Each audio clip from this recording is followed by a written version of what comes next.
I still remember the first time I saw her. The desert wind carried the shimmer of her caravan long before it reached Jerusalem. Line after line of camels stretched across the horizon, their bells jingling softly, their backs laden with gold, ivory, precious stones, and jars of the rarest incense on earth. And at their center rode the Queen of Sheba. Her presence silenced the bustling courtyards of Solomon's palace. Even the peacocks in the royal gardens seemed to pause. Draped in flowing silk embroidered with sun-bright gold, she sat tall, her eyes steady yet unreadable, like a lioness surveying a foreign land. Solomon himself came out to meet her. The man who ruled the richest kingdom of the age stood still in awe.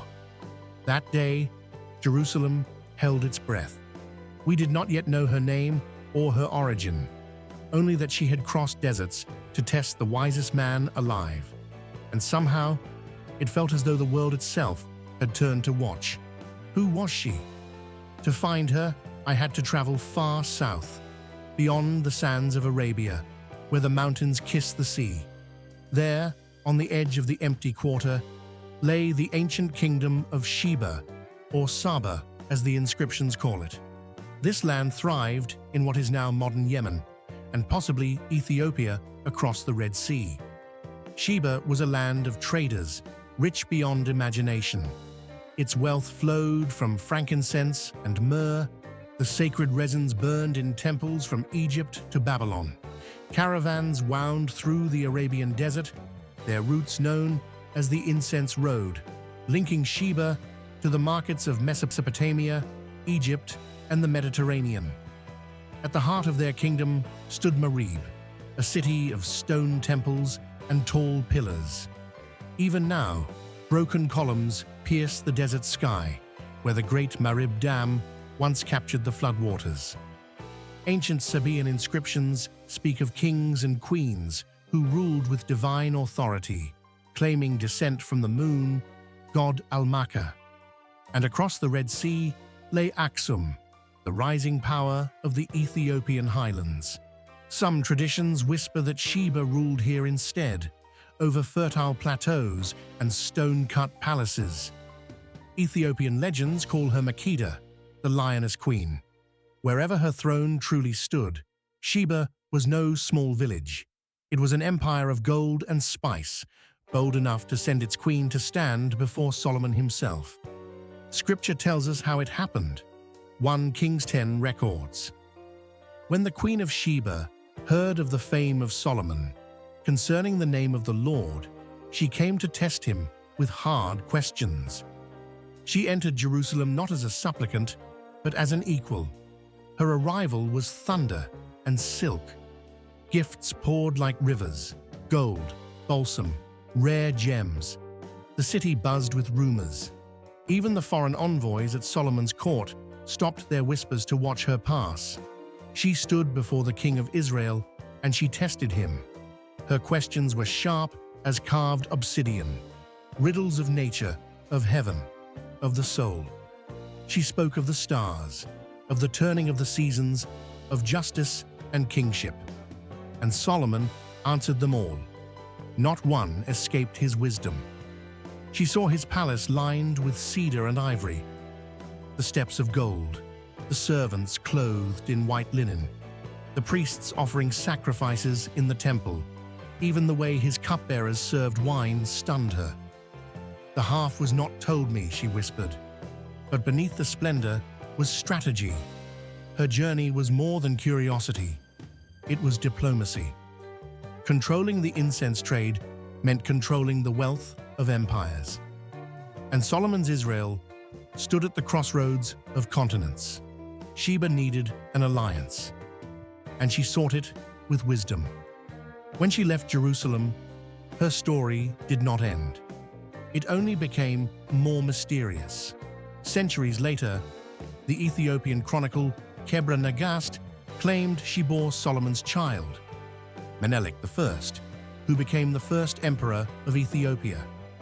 It says Menelik later returned to Jerusalem and brought with him the Ark of the Covenant, the sacred chest of Israel, which Ethiopian monks still guard today in Aksum. Jewish Midrash traditions painted her as part spirit, part sorceress, her feet said to be cloven, like a goat's, until Solomon revealed them and saw she was fully human. They spoke of her as a master of riddles, able to see into the unseen. In the Islamic Quran, she appears as Bilqis. In Surah An-Naml, the Prophet Solomon invites her, tests her with a disguised throne, and she finally declares, "I submit with Solomon to God, the Lord of the worlds." There, she is not a temptress or rival, but a wise queen who embraced the truth. Even outside scripture, echoes of her appear. Greek historians spoke of Arabian queens who ruled vast trade empires. Roman geographers hinted that Ethiopia once had a queen who visited the lands of Israel. On the walls of ancient Marib, faded Sabaean inscriptions tell of powerful queens who built temples and waged wars. Over centuries, her image changed. A desert empress, a wise seeker, a sorceress, a mother of kings. She became more myth than woman, yet always a figure of wonder.